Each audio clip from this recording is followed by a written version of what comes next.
I don't remember anything about acting school other than hanging out with you. I remember a little more than that.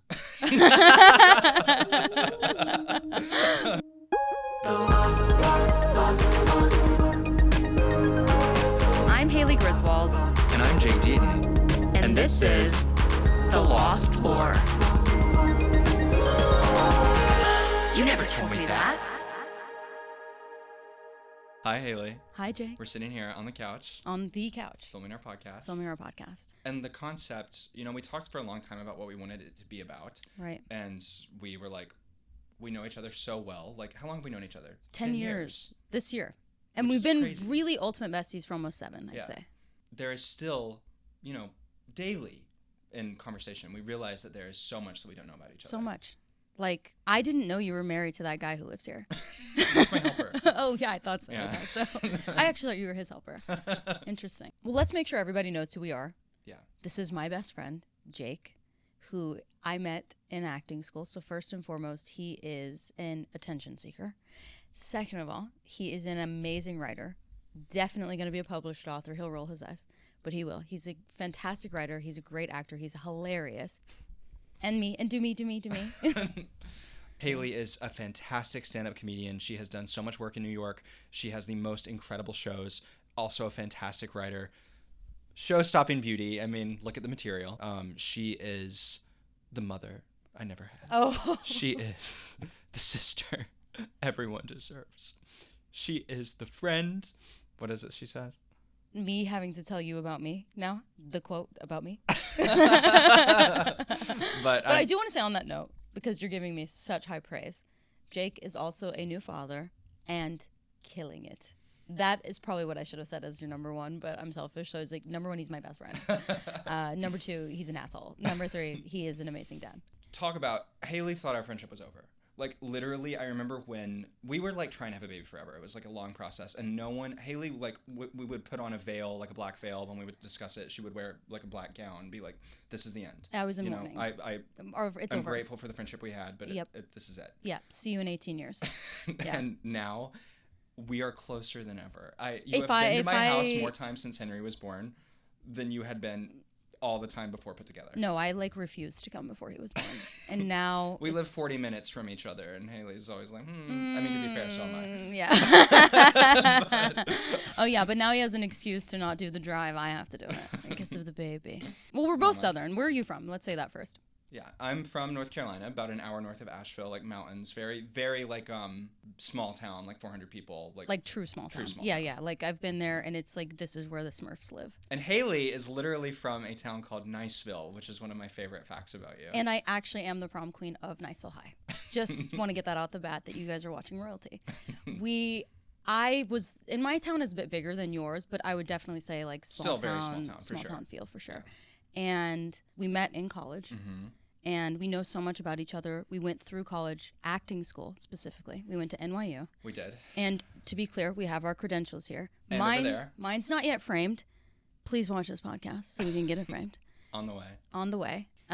So we wanted to do the Lost Lore because there is so much lost lore. We know a lot about each other, but there's plenty that we realize, like you said, every day that we don't know.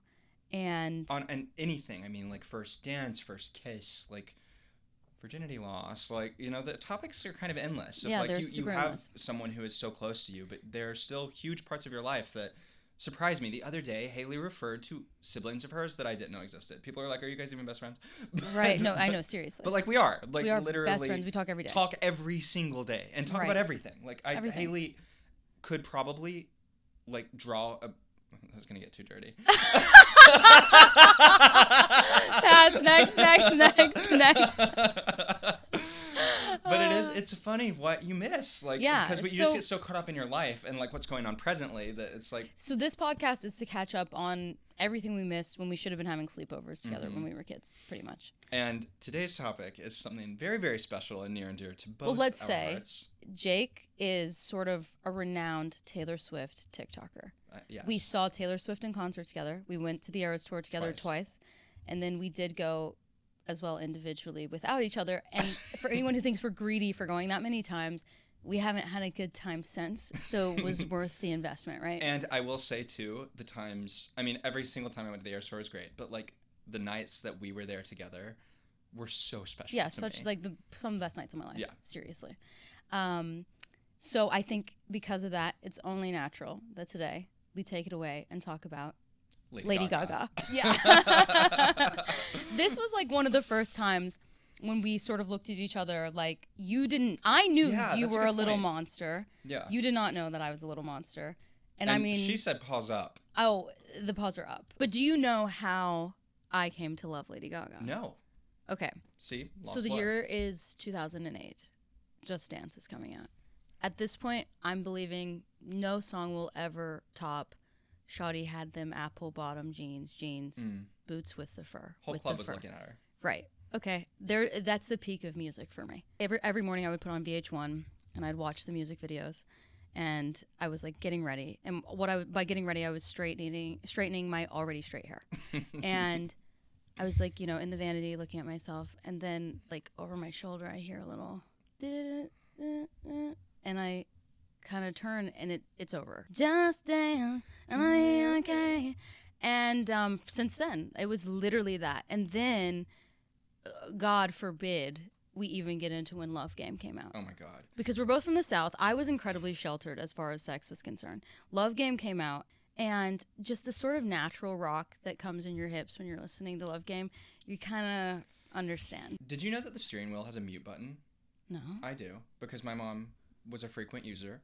So I was also very sheltered growing up. Okay. I remember my mom, in country songs, mind you, my mom would mute Damn, would mute Hell. Right. And so Love Game was also quite, you know, an eye-opening experience for me. She would be like, let's play I want to take a mute on that ride on your I want to take a on your mute. Exactly. Didn't you tell me that you, in preparation for this, you did share something? A full body shave. Oh, what? Oh my God. Okay. you showed me the thing on your Facebook. Yes, from the Monster Ball? Yes. So the Monster Ball was my first concert. I was 14. Can you break down the Monster Ball for people who aren't familiar with Mother Monster? What is the Monster Ball? So I actually would say that this was one of the cultural events of our lifetimes. Like, I would say, like, Eras Tour, touching it, Monster Ball. Like, I was so... There's a 14-year-old inside of you that, like, doesn't agree with your current ranking. He's like, it's Monster Ball, Monster Ball, then the Eras Tour. I mean, it was sex. It was drugs. It was rock and roll. And it was with who that you went? My mom. Right. My poor Southern mother. Who does not have the steering wheel mute at this concert. The Monster Ball. Right. And my mom happened to get a nosebleed. We were in the literal nosebleeds. We were like as far as and I think go up in the that stadium. is the way to describe the Monster Ball, that your Southern mother got a nosebleed. I mean, it was, people are like having sex on stage, basically. Lady Gaga is wearing a nun outfit made out of latex with like little cross stickers on her nipples. And she had a disco stick, and it was big, kind of prop that had this it looked like a rock candy on one side and had a big long stick on the other, and she'd like beam it out into the audience, and like it was just fantastic, but a lot for a Southern lady. And so my mom got a nosebleed and she left, and that was right around when Alejandro came on, and that's when the blood fountain comes out. And it sounds made up, but this actually sounds crazy. It is. Yeah. It's an angel and it bleeds, and Lady Gaga gets in the fountain and rubs the blood all over herself, and then a couple of like men wearing the skimpiest of Speedos, I mean like dental floss, come out and start making out on stage. And the whole show, Lady Gaga's like, "Where are my gays at? I love my gays. If you're gay, put your hands in the air and scream." And so like my mom is sitting next to me, so I'm just like, not me. Yeah, you're and like, wow, there's a lot of them here unexpectedly. I thought we were all here because we just thought she was hot. When my mom's in the bathroom, I'll be Gaga. Where are my gays at? Right here! Let's just say 14,000 people were the first to see me come out. That is so cute. At 14. I love it. So that was a really formative experience for you then. Definitely. I mean, I really Are you seriously checking to see if you closed your rings right now? 18,000 steps. I took mine off out of respect for myself during the podcast. So now she has a new song out, Abracadabra, which premiered at the Grammys. When that video came on, I did feel 14. yeah, I was. I heard my parents crying around the kitchen table about the financial crisis. Yes, like, of course. In my ear. Of course. Like, it truly was transformative. It, like, took me back to a place that I had not visited in some time. It took me back to a place where, like, when is the Orbit dirty mouth? Clean it up. Commercial should be the next thing to come on. Like, I was Affleck, all that. That's what I was wanting to see. And next.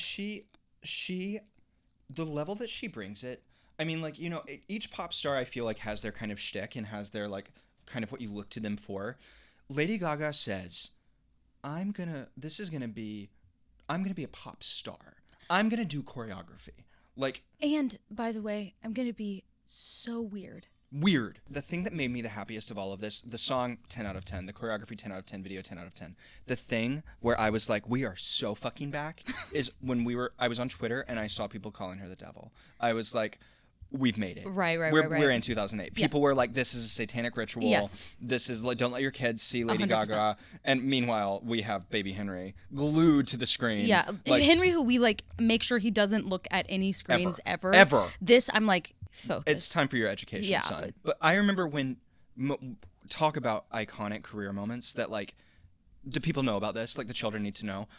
Judas, which has had a second life on TikTok. You know, it's gone viral. People do the choreography. People know the song. I track the daily streams. And I remember vividly the song leaked. And so she released it a few days early. Good Friday before Easter. Judas music video. I remember driving to my grandparents' house, me and my mom in the car, me blasting the song. And my mom was like, you know, she was bopping, she was jamming. And then she turned it down and she was like, did she just say she's in love with Judas? And I was like, Mom, it's a metaphor. That's so funny. The Christians were gagged. Oh my God, to release that song Easter weekend. Suddenly, I Kissed a Girl is like not a nothing. Big deal. Nothing. Nothing. Child's at all. play. Nothing at all. Yeah. No, you could play that one at church. No, not Judas though. No, Gaga, and I saw a tweet too that said she's always best when she's vaguely Catholic. Oh, big time. Big time. When she's vaguely Catholic, making up languages, putting her name in her song. Putting her names in her song. That's it. That's the holy trinity of Lady Gaga. Okay, so what would you say is your favorite Lady Gaga song? That's such a hard question. I remember I have. Would such it be better distinct... to do a top 5? Sure. Okay. I can do like a couple of like distinct moments, like paparazzi. Let's talk about a moment for the culture. The paparazzi performance at the VMAs. This is revered in gay circles. I mean, I don't need to tell anyone in the gay world about this performance. But for those of you who don't know, because I know I have a lot of allies that follow, paparazzi at the VMAs is the best live performance that anyone has ever performed, ever. And you know how I feel about Taylor Swift. And I am 10 toes down on business for Taylor Swift. I am the biggest Tay warrior that has ever lived. Taylor Swift is my favorite artist of all time. That relationship is special and singular. And paparazzi at the VMAs is the best performance of all time. Are you familiar? Have you seen the ancient texts? Here's the thing. I'm sure that I am. She hangs herself on stage. Spoiler alert. Okay. That's all you needed to. I do know what you're talking about. She has a blood pack. Full body chills, emotional. I could cry. She is at the piano, slamming that piano. I can hear the piano. And she whips her hair. She stands up. She's wearing this 2-piece white, like beautiful, sexy outfit. And then she's in the last chorus. You know, I'm your biggest fan. I follow you. And then looks down. Blood coming down. Takes her hand, notices, sees, she's acting. She sees the blood. She's like, singing, live, singing, blood on face, clutching chest, like, I'm dying, like, singing. The dancers are lifting her into the air. She's smearing the blood all over her face. It's in her eye, singing the end of this song. And then she starts screaming, and the dancers surround her, and you can't see anything. And then she starts to rise, and she's on a noose. And her head is this. And at the end of the performance, she, like, throws her microphone down, like, and is, like, dead. Like, yes, glassy-eyed, yes. Blood in eyes, microphone clatters to the floor, cameras going off. Paparazzi! Genius. I love it. History was made that day, darling. To answer your question, Paparazzi was the first. Okay. Where I remember being like, this is my favorite song. Okay. Then I would say The Edge of Glory. Right. Underappreciated, very underappreciated, you know, kind of underground. And I remember Is Edge of Glory underground? When I say underground, Edge of Glory should be Call Me Maybe. Edge of Glory should be, you know, it should have more flowers. But yeah, it was a hit. I would say those, the Paparazzi, The Edge of Glory, and then a bunch of like songs that are less well known. Shiza, The Monsters, no, I'll say that. Heavy Metal Lover, The Monsters. Paws Up, baby. You know, I know you know. Dancing in Circles. If you doubted my credentials, how about Stuck on Fucking You? I bet you don't know that one. I bet even the Monsters don't know that one. What's your favorite Lady Gaga song? Number one. You need a little weird. Is like unequivocally Bad Romance. Like for me, the performances of it, the music video, it is the Lady Gaga song. Like the impact it had on my life. It is the Lady Gaga song. Lady Gaga is the reason that I, who had a dial-up computer and like actually kind of like hated the computer for how slow it was. When I heard Bad Romance, I was like, I'm trying YouTube. I like type in YouTube. You know, it takes 15 minutes to type in youtube.com when you have dial-up. And when that came on, I was vacillating between the music video and the lyric video. I need to know exactly where the rah-rahs are. That, like, she literally brought me online, Lady Gaga. I think she brought a lot of us online for our generation. I mean, that... Because you're in forums. Oh. Am I in the forums? Right. Gaga Daily. I spent straight in high school dating girls. Get home from school, text my girlfriend, love you, babe, log on to Gaga Daily. I'm in the trenches. I'm defending her. I am fighting people. I am, you know, like analyzing her music. There was a website where you could see the increase and decrease of a song's sales on iTunes. We're that old. There was no streaming. All of the charting came from buying a song on iTunes. And there was a website where you could, in real time, it would update about every 2 hours. You would see whether a song was green, increasing in sales, and then you could see the total percentage of how close it was to number one. I've never used Excel professionally. I was in Excel tracking telephone. Really? I was following. Wait. You're bringing up telephone. Telephone. Hello, baby. You called. I can't hear a thing. I'm on the fucking dance floor. I have got no service. And then to bring Beyonce on it. Even now when I go back to watch Telephone, right before they hit the choreography in the middle of the diner, I'm like, ugh, and Beyonce's about to eat her up. Like, because Beyonce's like such an amazing dancer, right? No. She's keeping up. She's there. She holds her ground. She's shorter. But she's there. She's hitting the marks. She is hitting the marks, yeah. At the Super Bowl, when she did the Super Bowl. I was going to ask about the Super Bowl. Anytime a woman is performing the Super Bowl, it's so much better. I'm like, no anxiety, just anticipation, just kind of excited. Like, whenever a woman performs the Super Bowl, I go in my notes section and guess what songs they're going to do. Me too. Because I'm just so excited. Yeah. So Gaga, the second she was up there on that ledge singing God Bless America.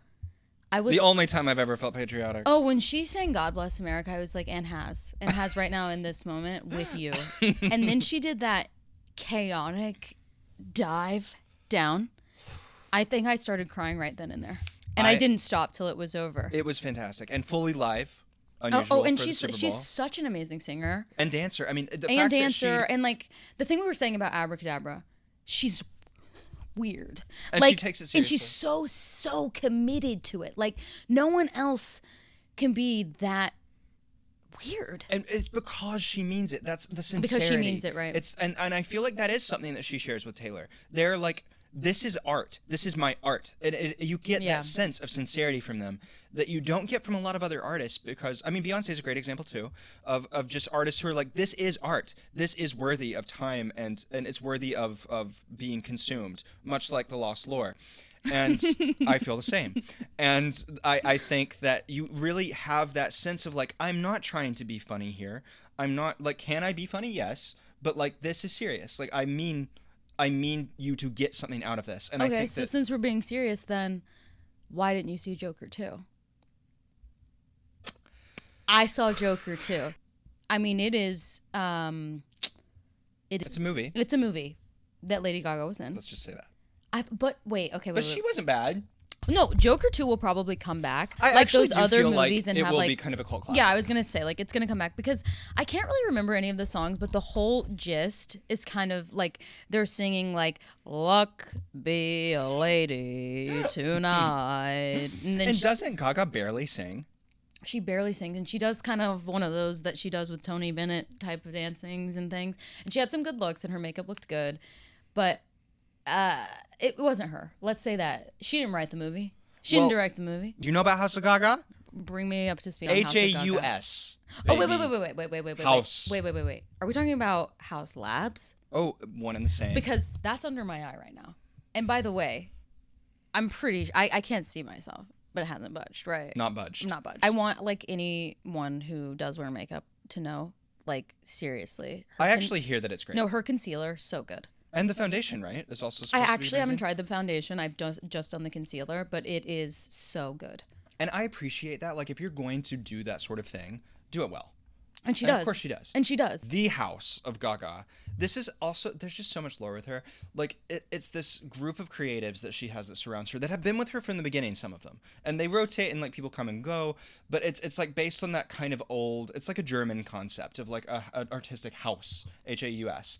And it was, like, included her former choreographers and, like, her, like, there would just be, like, these random photographers that would be in her entourage. And it was, like, that was one of the moments where I was like, this is some serious art shit. Like, this is not, like, she is doing this, like, in, like, such an old-fashioned way and, like, was surrounding herself with all of these really creative people who are also helping, like, bring the vision to life. Yeah. It sort of reminds me, you know who's Gaga's daughter? Chapel. Like, yes, she's in that vein. I was actually going to bring up Chapel as well, but just to go back to what you were saying about the art. Like, I do think Lady Gaga was the first time that I really, like, registered something as, like, art and artistic. It felt like a project. You know, I mean, like it had a title. It's not her real name. Like, oh, it's not. I really do, and like same with fashion. Like, I mean, damn, she has had some hideous looks. She's not afraid. I say this with the most love. So I don't want any misconstruing of what I'm about to say. Okay. She is not afraid to look ugly, and I think that takes a level of bravery. We talked about this the other day. We're going to the Grammys, the Oscars. You know, you name it. And if I have the opportunity to wear something interesting or wear something flattering, we're going with number 2. Let's just say I'm not going to have long hair but cut 2 front pieces real short. But you know who will? I'm going to have visible eyebrows. But who is going to make them invisible? Who is going to look like Edward Scissorhands did her hair? Put prosthetics on their face. Like, it is Lady fucking Gaga. Gaga. Yeah. And that, I actually admire that so much about her. Like, it takes to know that the entire world is going to, like, look at what you're wearing and, like, how you've done your makeup and your hair and, like, and judge you essentially for it, to be like, I actually don't give a fuck if I seriously look like a Disney princess or if I look like I'm, you know, on a red carpet. Like, I'm going to give you some art instead. Right. How you like that? Yeah. Like, do you know how I found Lady Gaga? Yeah, I'd love to know. So I got an iPod Nano for Christmas, one of those little square ones. Do you remember those? No screen. No, it had a screen. It was a little short and squat. I know these ones. But what were the, like, ultra Shuffle, small? baby. That was my first iPod. The Shuffle. And that was, like, real old school. So I got a little iPod Nano for Christmas, and my parents did not let us listen to modern music, not because, I mean, I was sheltered, but it wasn't that. It was that they were selfish and only made us listen to their music, and which was all, like, 80s pop, amazing. You know, grew up on Madonna. Like, right. So still great music, but I didn't have any sort of, like, sense of what was popular.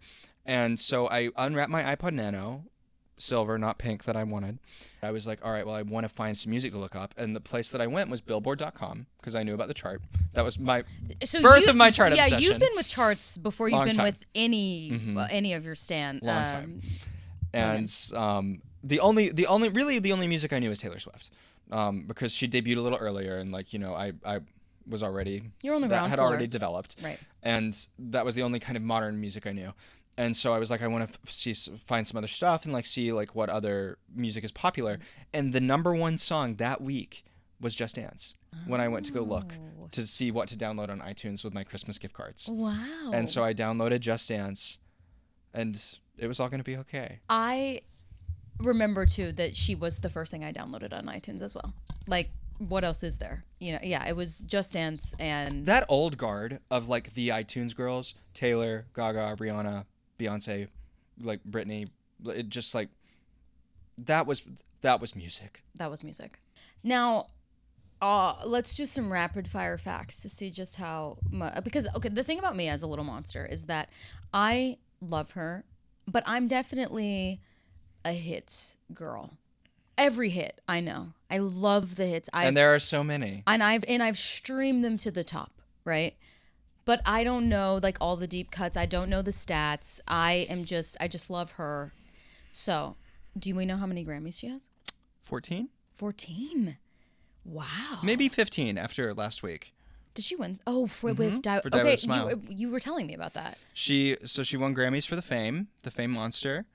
She won Grammys for A Star Is Born. I think A Star Is Born won 4 Grammys. Deserved. Wow. Chromatica has a Grammy, Rain on Me.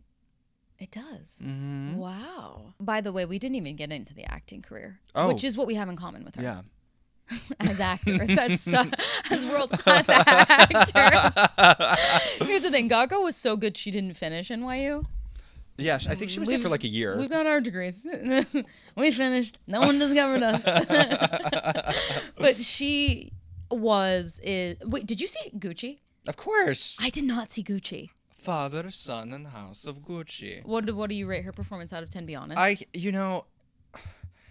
You think A Star Is Born is her best? I do. Yeah, me too. I think that it is so Gaga. And that's what my thought of it is it's like maybe it's not the most natural or the most, like kind of immersive performance. Yeah.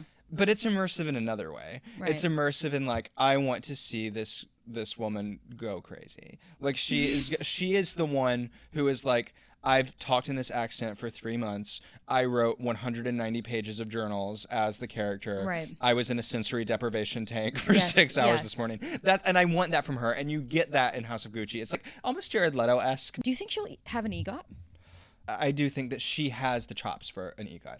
I mean, the Oscar's probably the hardest win. She has it. She has a Grammy. Does she have an Emmy? I feel like everyone has an Emmy.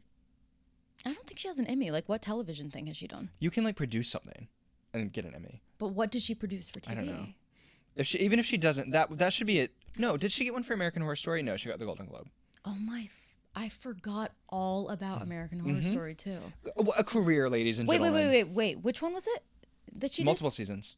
No, but the first one Hotel. where it's really weird. Hotel. Okay, She's the vampire. That was I could not watch it. I started American Horror Story when I was in high school, and I think I like pushed through those first 2 seasons simply out of like pure peer pressure. And after that, I was like, I don't think that this is a show that I should be watching.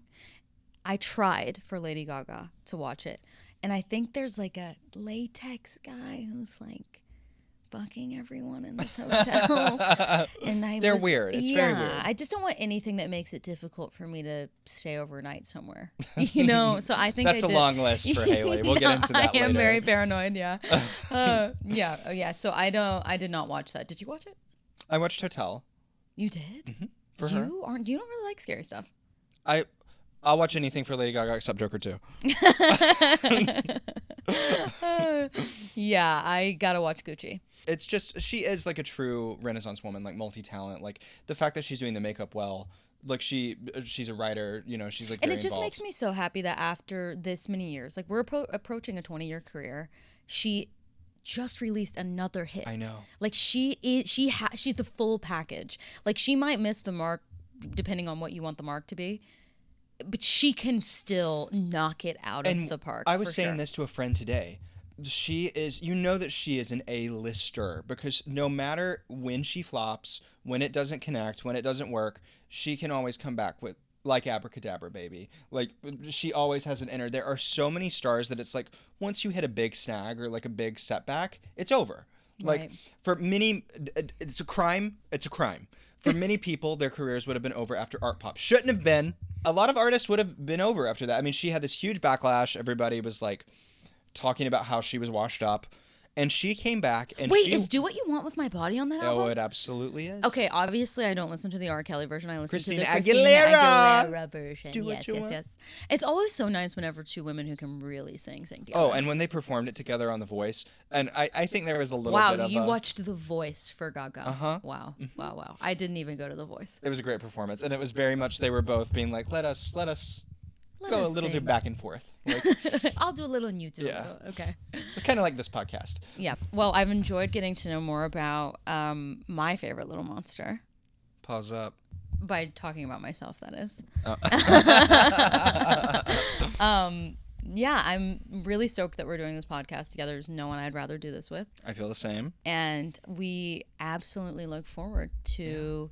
Actually, we're releasing a few episodes. And this is just the tip of the disco stick. Like, we have a lot coming, you know, like, we have so many stories about acting school, so many stories about dating, like... Right, cut us a little slack. This is our first episode, but it's going to be something. Thanks for tuning in this week. We actually have a few episodes up right now, so you can go catch those, and we will be coming to you every single week. And don't forget to put your paws up, baby, because you were born this way. If you enjoy listening to our podcast, please consider subscribing to our Patreon. We have a ton of exclusive content over there, including the full-length video episodes of our podcast. Patreon is definitely the best way to go. It is the most likely place where we will be able to read your comments, interact with you, and maybe ask you some questions about your lost lore. Thanks for tuning in. We will see you on Patreon.